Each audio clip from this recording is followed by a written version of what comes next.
Yes. I'll just start with that. Rich, are you ready? Okay, sounds good. Well, good morning, everyone. I'm Tommy Routhline. Is Jackie here? There she is. Jackie put together this video. Didn't you do a great job on that? Yeah, thank you, Jackie, very much. But I got to tell you, I think it's the first time I put rap music through the funeral home. So I'm just saying. Thanks, Jackie, for doing it. Can you please reach in your pockets, purses, pull out your cell phones, and please put them on mute so not to interrupt Pastor Rich over here today. And Paul Bears, if you know who you are, you're in great shape. I'm going to be back at the end of the service to gather you together to take you over to the register book to explain the procedures at that point in time. Thank you all very much for being here today. It's we had about 300 people here, and that's the first time in about 3 or 4 months that we've had that many people here. And I really want to thank you for practicing social distancing. Everybody had masks on like last night. Now nobody's got masks on today. So hopefully that'll be a great trend that we can continue down the path. So thank you very much all for being here. I'll be back afterwards. Thank you. Oh, by the way, also, we are live streaming today, and it will be on YouTube. That's going to be kind of a new standard in our industry. And so as a consequence, if you have friends, relatives that weren't able to attend, they'll be able to, that'll be downloaded here in the next hour or two, and they'll be able to connect there and be able to watch the services. Okay, thank you for being here.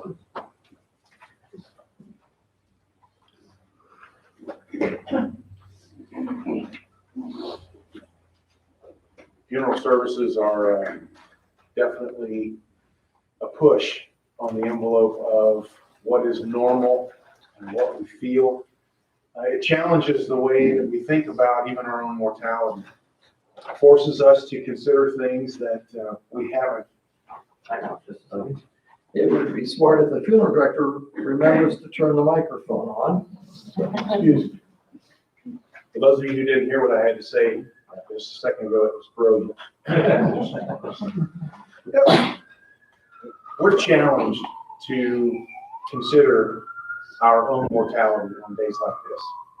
We think about what we're doing, what it amounts to, its impact, and what's next. And so I want to challenge you as friends of this family to recognize today is not a conclusion. The services that we'll do here at the funeral home and then later at the cemetery does not wrap up the grieving process for this family. It's just kind of the launching point for figuring out what their new normal is going to be. And that's the vital role that you will play. The friends and family who will check on these folks, who give them a call. Don't buy the lie of, I'm not going to bring it up because they're probably not thinking about it. That's just not true, is it, Heather? So when you see them, check on them, ask them. Your concern will be viewed as an expression of your love for them, and I want to challenge you to do just that. More than anything, I'm going to be able to say today to celebrate the life of Steve Gray, to be said by his kids, Taylor and Trevor. I'm going to ask them to come up here and share a little bit about the day.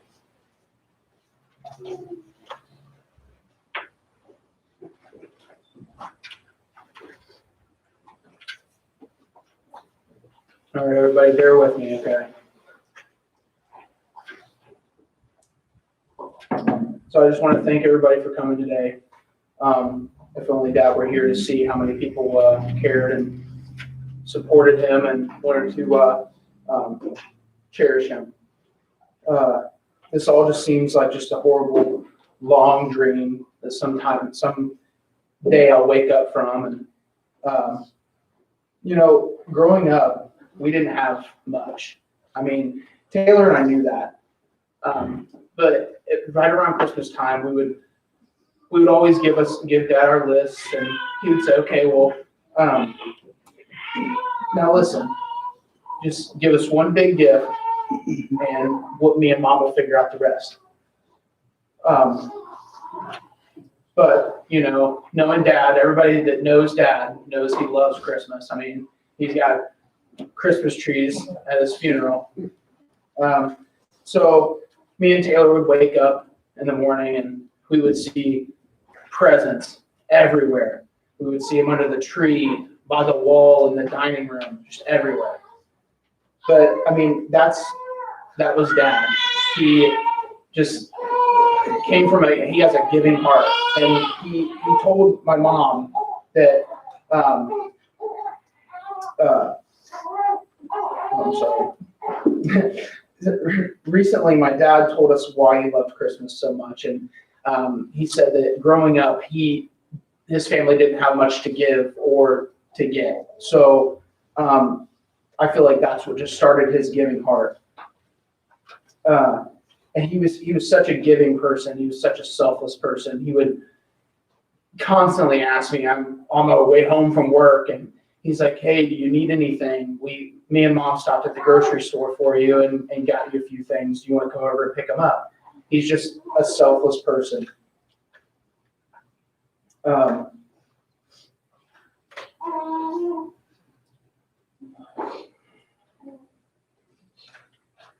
Not a day goes by that I don't thank him for giving me a childhood that I can look back on and think, Taylor and I had a very good childhood filled with love and laughter. Growing up with just one sister is tough, just because it was either do those things with Taylor or do something I liked by myself. So that's kind of where Dad stepped in. He would just every single day, he would pick Taylor and I up from school, and she'll tell you about that story. And he would drive us home. I would do my homework as quick as possible. Don't even know if I got half of them right. And I would go grab a football or a baseball glove, and I would ask him if he wanted to go play catch. And you could see it. Sometimes he didn't want to, and I knew it, but he did it anyway. And I mean, we would just sit out in the front yard. That's where he taught me how to throw a curveball and taught me how to kick a ball and catch a ball. And sometimes we didn't talk anything. We would just talk. And, you know, I'm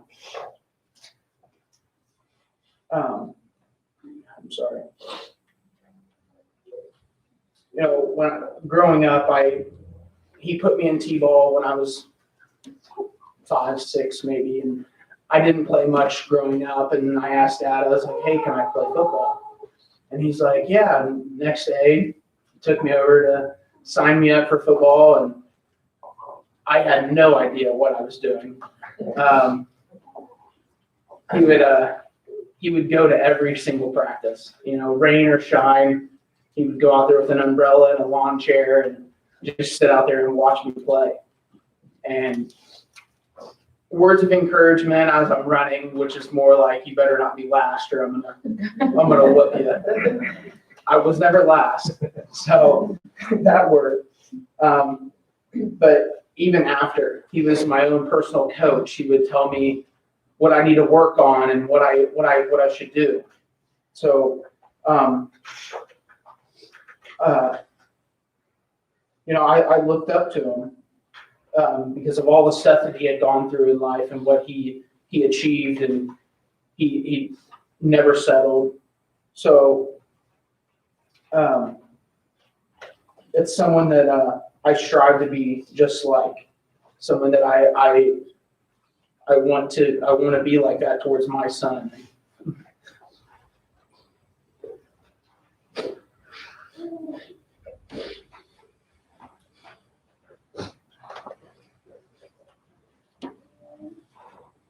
He instilled love and laughter.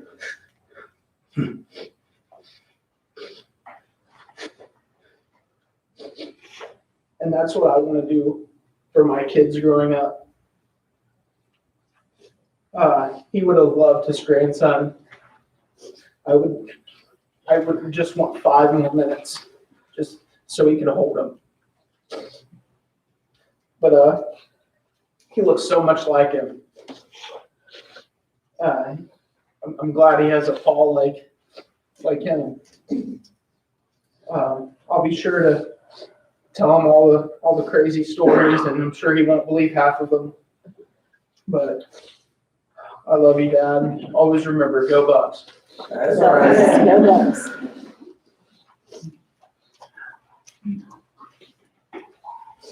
So I'm gonna have to read off my paper. I'm not gonna be able to be like Trevor and just go with it, so. Hello, everyone. Thank you all for coming to show your respects to my dad, my angel in heaven. I still can't believe we're here in this place right now. To be honest, I still haven't accepted it. And I honestly don't know how or when I even will. I'm not sure how to. How do I stand up here and tell you all how much my dad meant to me in just a few short minutes? There's no way to. So I will just give you all a shortened version. My dad was the root of our family. He would do anything for any of us, especially his grandbabies. He loved them more than life. Finley, his cup of soup, as he would call her, was his life. It breaks my heart that my sweet baby girl only got 3 short years with her Paul. She looked up to him so much. I can still see it now. When she saw him, her eyes would get so big and she'd just say, "Paul!" Last night, as we were driving home from the viewing, Seth told me that Finley asked Mamaw, his mom, if Paul still loved her. Seth couldn't even tell me this without tears running down his cheeks. I wish, like anything, that she would realize just how much her Paul adored her. My heart hurts that Everett and Calvin will never know him, but you bet we will make certain that they hear all about him. I'm going to miss hearing, "You've got a pretty face," when he would see his grandbabies. He loved keeping the kids at night. I secretly think it was always his idea and not my mom's. Although I'm sure that's because my mom is the one that had to do all the work, like Dad sat around watching Hallmark Christmas movies all day. Christmas this year will be a devastating time for my family. As Trevor mentioned, my dad lived for Christmas. He would have the tree up year round if my mom would let him. About 4 to 5 Christmases ago, I asked him if he could make me a set of cornhole boards. I didn't want him to just go and buy me a set. I wanted him to actually make them for me. I wanted him to make them for me because I knew that my dad wasn't going to live forever. And I knew how much more it would have meant to me that he made them for me, all by himself. That year, I got a set of cornhole boards. He was so proud of those cornhole boards. They were OSU, by the way. A couple years had passed and they got scratched, paint chipped off of them, the stickers were peeling just from being stored in the garage. And I was devastated. Within the last year, I had asked Dad if he could fix them for me. And he sure did. He re-sanded them, he repainted them, he put new stickers on them for me. And since my dad has passed, I went out to that garage twice already just to make sure that they were still okay. Every time we play on those boards, I would think of my dad that made them for me. That story may not mean a lot to some, but it means more than anything to me. Another funny story for you all. I remember growing up, Dad had this ugly brown Buick, and it had antifreeze spilled all over the floorboards. He would come and pick Trevor and I up from school, and he would be blasting "Summertime" by Fresh Prince, which is what you all were hearing when the video was playing, as loud as he could with the windows rolled down at school to embarrass us. That's just a couple of the thousands of memories I have with my sweet dad. I was scrolling through Time Pop the other night while laying in bed, and I came across all of my happy birthday wishes from him. And every single one, you would say how proud of the wife, mother, and nurse that I am, and how much you loved me. One thing is for certain that you will never have to worry about. We will take care of Mom. I know in my heart that you know that. I'm really going to miss our talks on the way to work every morning. I would call him every morning on the way to work. 28 years old, I call my mom first and then my dad because I knew my dad would talk to me a little longer on the way to work. And he would always tell me, I hate you walking across that field at work because I work in downtown Dayton. So he always asked me, isn't there friends you can walk in with? I love you and will forever miss you for the rest of my days.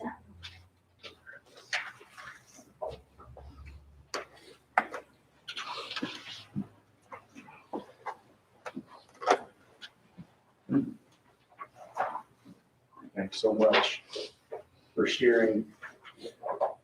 Those stories are the legacy of a life well lived. The love that he invested in you, the things that he said. I mean, you probably find yourself quoting the way he talked. And right now, those bring back memories and tears. But that's going to be the beautiful stuff that you will pass on. That'll be his legacy as you live out your lives.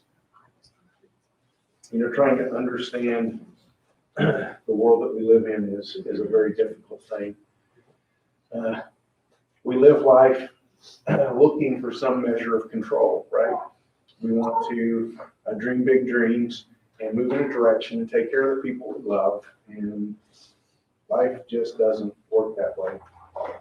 Some years ago, I was flying from a community called Goiânia in Brazil, central Brazil, to the south, to São Paulo, down by Rio.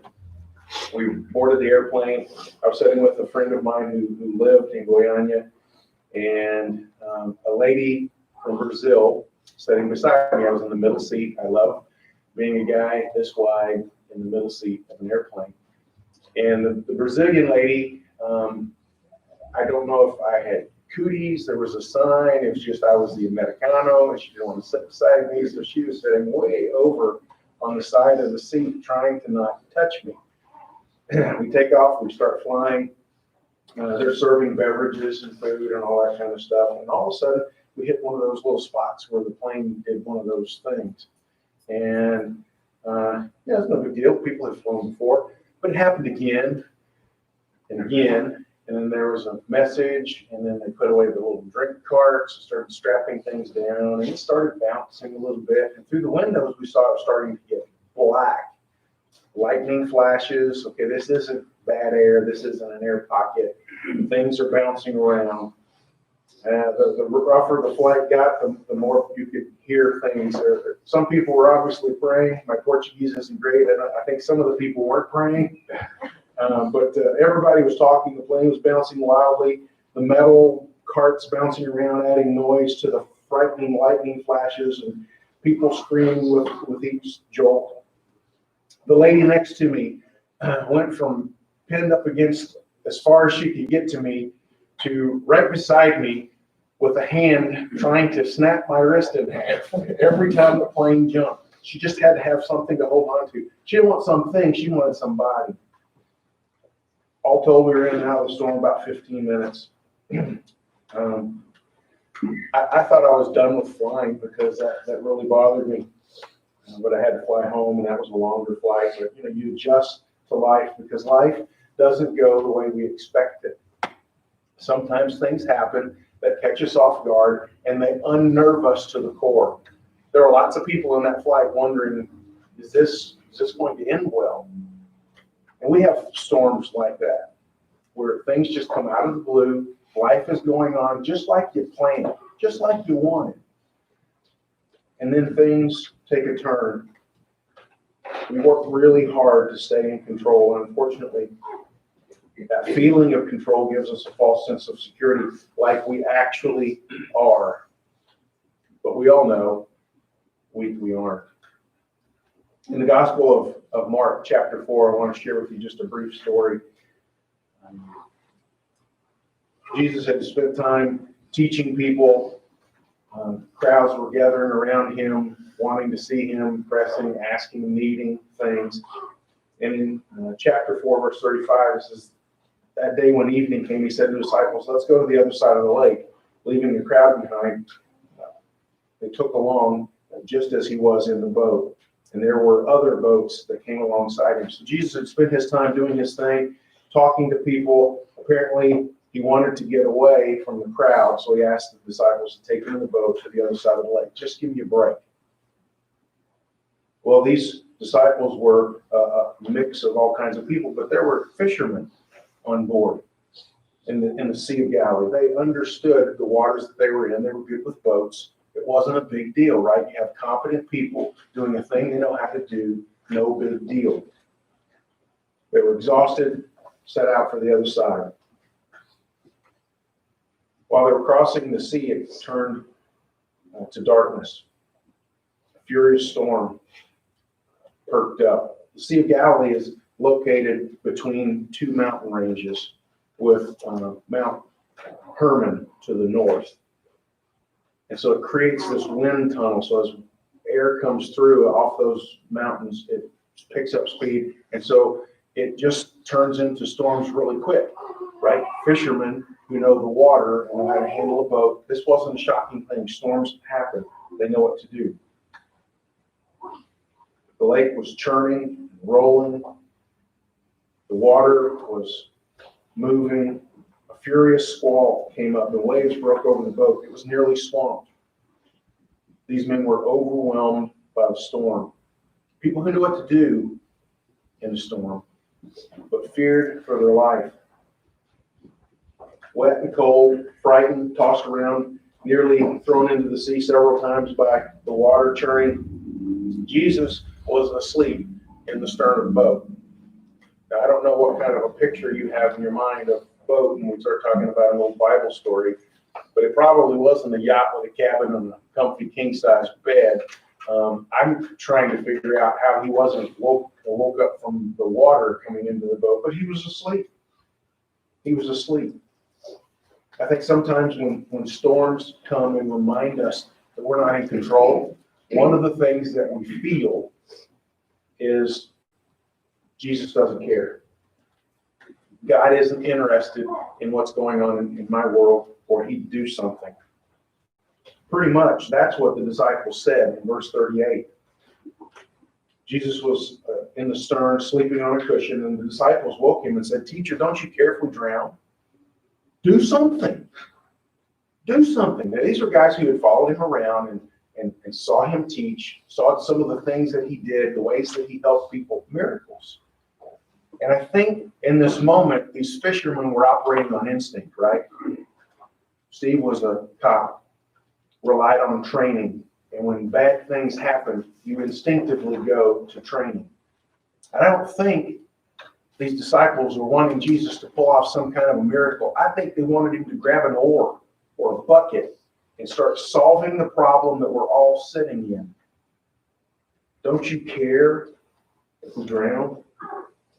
You know, the idea that God is unaware of the pain that you feel right now is just not true. And I know that the pain that you feel is real and deep, and it feels unfair. But I want to remind you, you're not just surrounded by people who love you. There is a God who created you, created this whole family structure and network to build in those wonderful memories that you've been able to enjoy. And he is with you in the middle of that storm.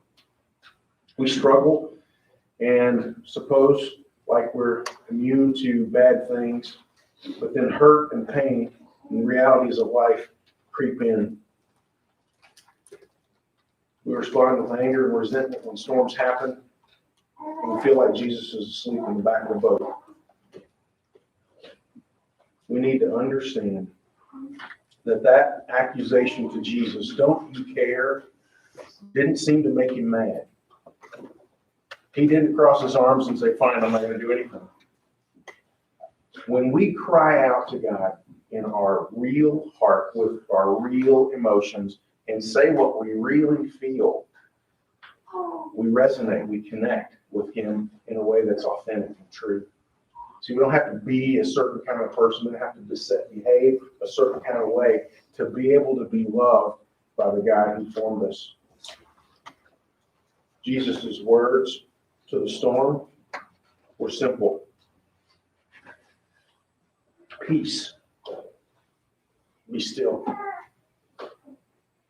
And I'm sure when the disciples heard him say that, as the boat was pitching and yawing, and he just says, "Peace, be still," I bet instinctively they thought, "Yeah, that's going to help. Great. Can you stop talking and start doing?" But something really bizarre happened. These guys who knew the water that they were on, knew what it was capable of, and were afraid for good reasons, saw that immediately the wind stopped. And if that wasn't just odd, that it just kind of like somebody threw a switch, the thing that happened next was kind of in defiance of physics, because the water just went from crazy to flat. And the disciples who'd been watching and listening and understanding who Jesus was in theory had to make a decision about what they just saw. Because in the middle of their storm, he did something that was completely unexpected. They would have said impossible. He said, "Peace, be still," and it was. See, one of the things that happen in storms is you're drawn closer to the people who love you. You start recognizing the hundreds, right? The hundreds of people who show up. You know, funeral director said, "I haven't seen a crowd like that, and I wonder why." I think he must have been a special man. I think he must have poured into you and shows you what love looked like, and you were able to love other people, and they responded to your storm today to say, "We're here." Here's the truth. God isn't a theory. I've had somebody ask me before, "Do you believe all those stories in the Bible?" Yep. Like a donkey talk to people? Yeah, I'd like to see that. Maybe when I get to heaven, I'm going to ask God to roll that footage. I just want to check it out. I want to see some of the cool stuff that I read about. Yeah, I believe it all. Does that make me dumb? I don't think so. But the Bible speaks of peace that passes understanding. In other words, I can't understand why I feel like it's going to be okay.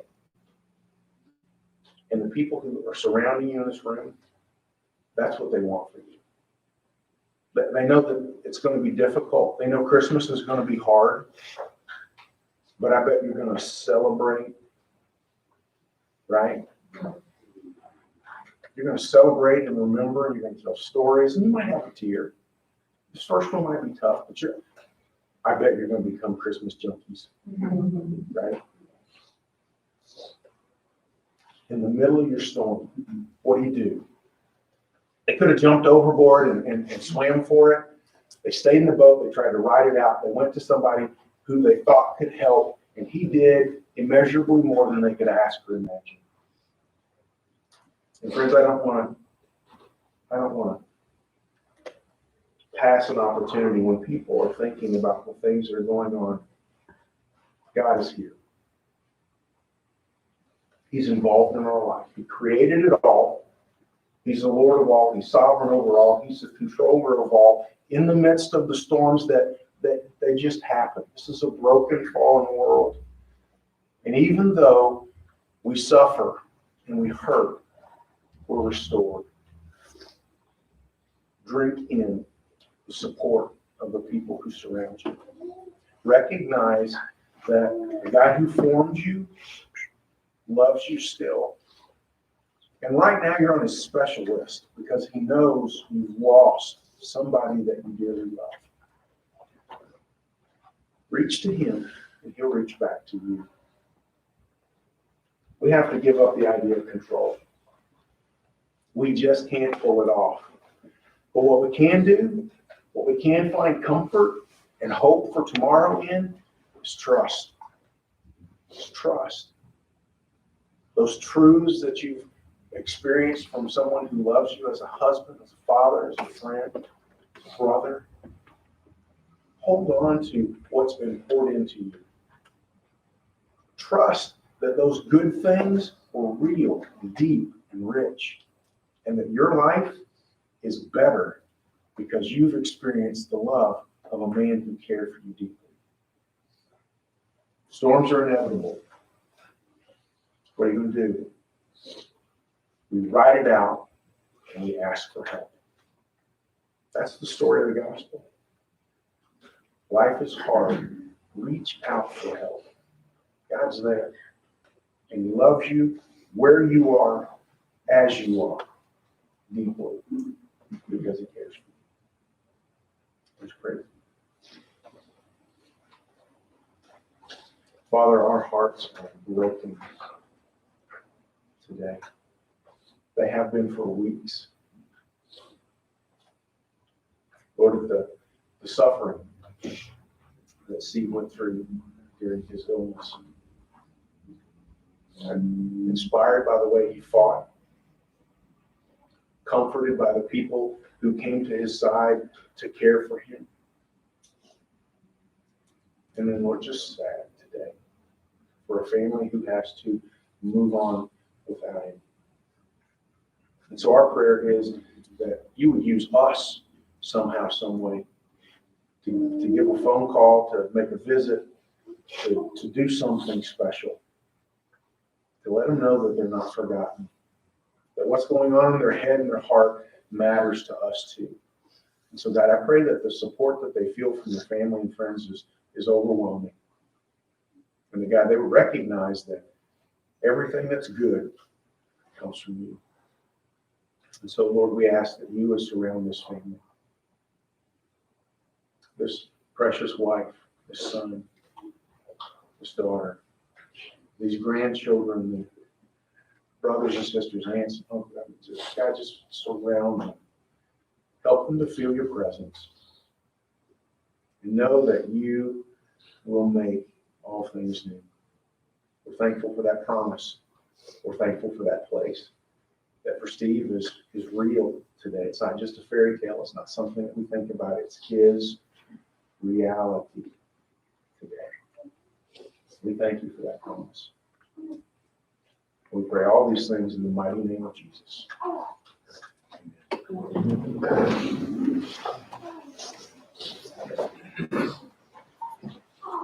Thank you, Pastor Rick, so much. Took great strength for those kids to get up here, didn't it?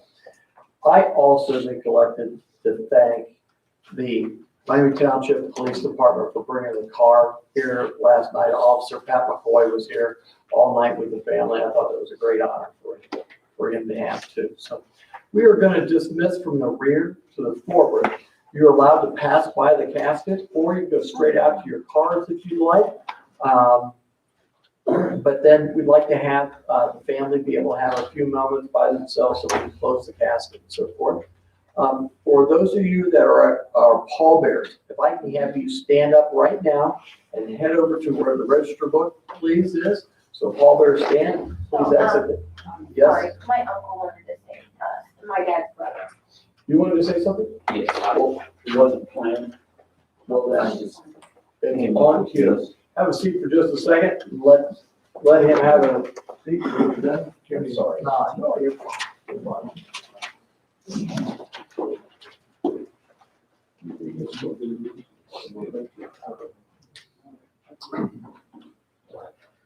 Rich words. Brother, there are no words to express how I'm feeling right now and have felt since you went into the hospital. We had such a good time. Okay. We had such a good time on our last 2 day trips, talking, horsing around, and just simple conversation, brother stuff. It's hard to imagine you not being around to just check in like you like to do. I wasn't done talking to you. There are so many memories. I have not been able to read your obituary, watch your goofy videos, and listen to your oldies radio station 97.3 out of Huber Heights. Sad songs make me cry for you. I won't watch TV much anymore.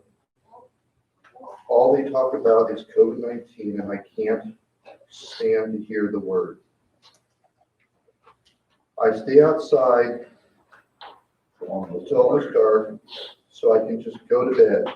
But don't feel sorry for me. This is how much you meant to me. It's Saturday, the 13th of June, 2020. I went back to work to try to clear my head a little bit. We are 3 days away from laying you to rest, and when we do, brother, we'll be laying a big part of me with you. I'm sitting at work writing this and crying like a baby, so I'd better say goodbye. I love you, brother, and I will see you again. P.S. Sorry I missed your balloon launch. Had to go into work. But I left a little card for you. Happy birthday, brother.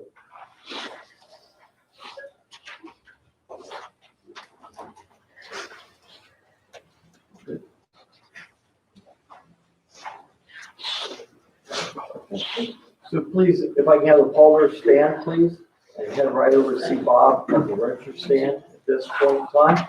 For those of you that are going to the cemetery, remember to have your bright headlights on and blinkers flashing so we can get you all safely there and fly out the car. So pallbearers, please go right this way.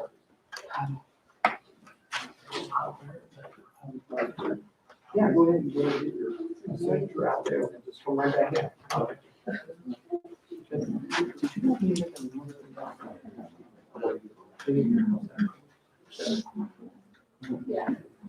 Okay. Want to do that? Okay. Also, want to set up a little flare here that they are having a reception after the committal service at the cemetery, at their home. You're all welcome to come over there and share stories. Okay. So thank you.